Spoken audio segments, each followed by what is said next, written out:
مسلمان کشمیری اپنا روزگار کمانے اتراکھنڈ چلا جاتا ہے، ہماچل چلا جاتا ہے، اس کی پٹائی کی جاتی ہے۔ دیکھ ہی رہے ہیں 370 کے انکانسٹیٹیوشنل ایبروگیشن کے بعد لیسٹ امپلائڈ اسٹیٹ۔ دو تین امپورٹنٹ پوائنٹس کے بارے میں بات کرنا چاہوں گا چونکہ ٹائم بہت کم ہے، میں زیادہ ٹائم نہیں لوں گا۔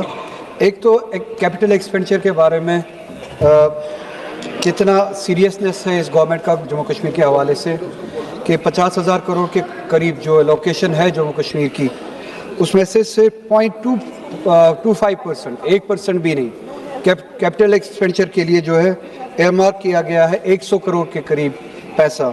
اس کیپٹل ایکسپینڈیچر سے، اس کنفائنڈ اماؤنٹ سے جموں کشمیر کتنا ہی آگے بڑھ سکتا ہے یہ آپ خود سے اندازہ لگا سکتے ہیں۔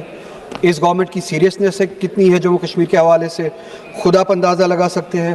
اور ان کی سیریسنس کہاں پہ اس بات سے پتہ چلتا ہے کہ 10,000 کروڑ کے قریب پولیس کے لیے ایئر مارک کیے گئے ہیں، لوکیشن کی گئی ہے 10,000 کروڑ کے قریب پیسے اس بجٹ میں، مگر کیپٹل ایکسپینڈیچر کے لیے جموں کشمیر سے، جس سے ریڑھ کی ہڈی کھڑی ہو سکتی ہے، جس سے امپلائمنٹ بن سکتی ہے، جس سے ترقی کر سکتا ہے جموں کشمیر، وہاں پہ صرف 100 کروڑ روپے۔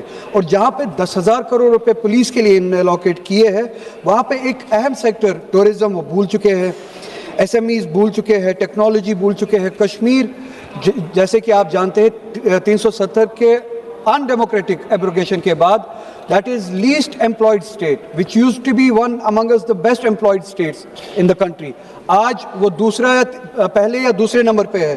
اب جہاں سے جموں کشمیر اپنی امپلائمنٹ جنریٹ کر سکتا تھا، پرائیویٹ سیکٹر، وہ ٹورزم کے حوالے سے ہو، ہارٹیکلچر کے حوالے سے ہو، ٹیکنالوجی کے حوالے سے ہو، ایس ایم ایز، اس کے لیے بالکل کوئی انیشیٹو نہیں ہے، کوئی ایئر مارک نہیں کیا گیا ہے، کوئی انیشیٹو نہیں، کوئی انسینٹیوز نہیں اس بجٹ میں۔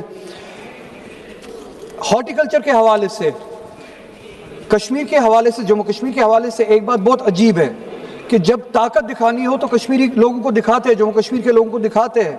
ہارٹیکلچر جو ریڑھ کی ہڈی ہے جموں کشمیر کی، جہاں سے سیب آتا ہے، ڈرائی فروٹس وغیرہ آتے ہیں، جس سے ہمارا روزگار چلتا ہے، ہماری ایک انڈسٹری ہے، ہماری اسٹیٹ چلتی ہے، اس کو زخم پہنچانے کے لیے جتنی بھی کوششیں کی جا سکتی تھی کی جا رہی ہے تاکہ ان ایمپلائمنٹ زیادہ سے زیادہ ہو، کشمیر میں انڈسٹریز کمزور ہو، ہارٹیکلچر کمزور ہو۔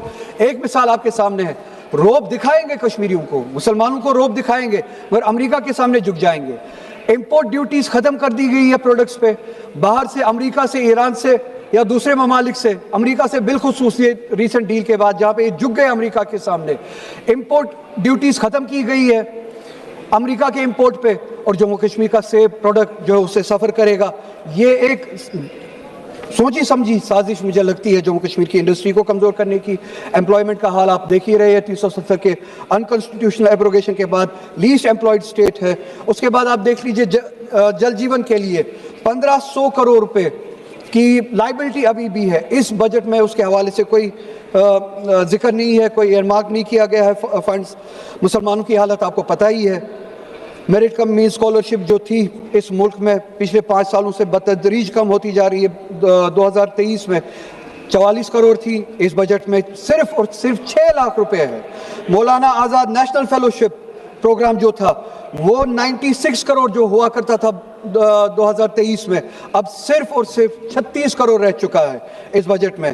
پوسٹ میٹرک اسکالرشپس، بس 2 minute ma'am, post matric scholarship جو مائنورٹیز کے لیے ہوا کرتی تھی 2023 میں 1,065 کروڑ روپے، اور اس بجٹ میں 40% سے بھی کم 581 کروڑ روپے۔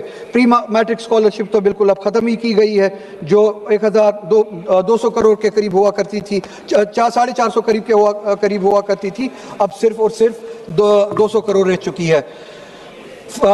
Funding for minority education institutions جس میں مدرسہ وغیرہ بھی آتا تھا، اب 10 کروڑ روپے سے بالکل زیرو پہ آ چکا ہے۔ یہ رہی بات فارمل پالیسی، فارمل جو بجٹ ہے۔